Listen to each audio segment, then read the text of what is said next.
मेहरबानी भैया।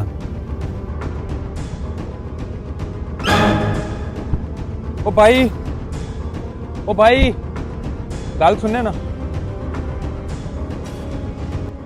ओ भाई, मेरी जेब तू कट्टी? नहीं भजन, मैं तो नहीं जेब कटी। तो फिर मेरी जेब किधर गई? भजन ओ भाई थोड़ी जेब।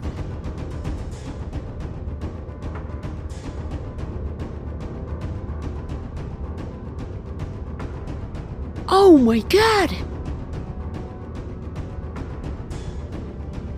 लेकिन मेरी जेब कट्टी किवें गई?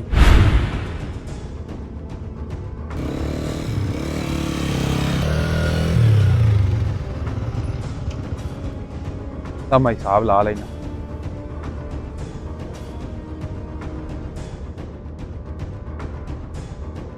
हाँ जी भजन, कितने जाना है?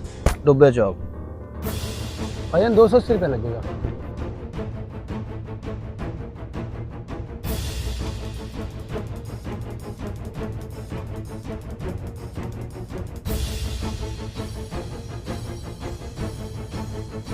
भाई वो अपनी मोटरसाइकिल चोरी हो गई। तू टेंशन ना ले, मैं उनकी लोकेशन ट्रेस करना। आ वेख लोकेशन उनकी मैं ट्रेस कर लई। तू इत्थे रुक ते मैं हुणे मोटरसाइकिल लेके आया।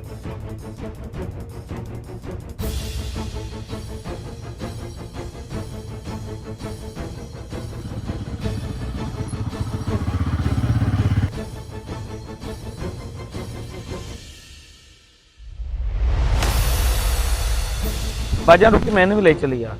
बह मगर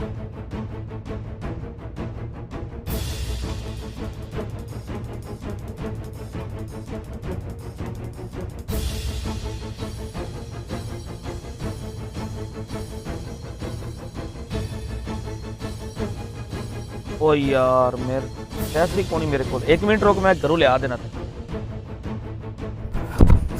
लाल बंदा ले आंदे स्कूटर समेत। आ नपिए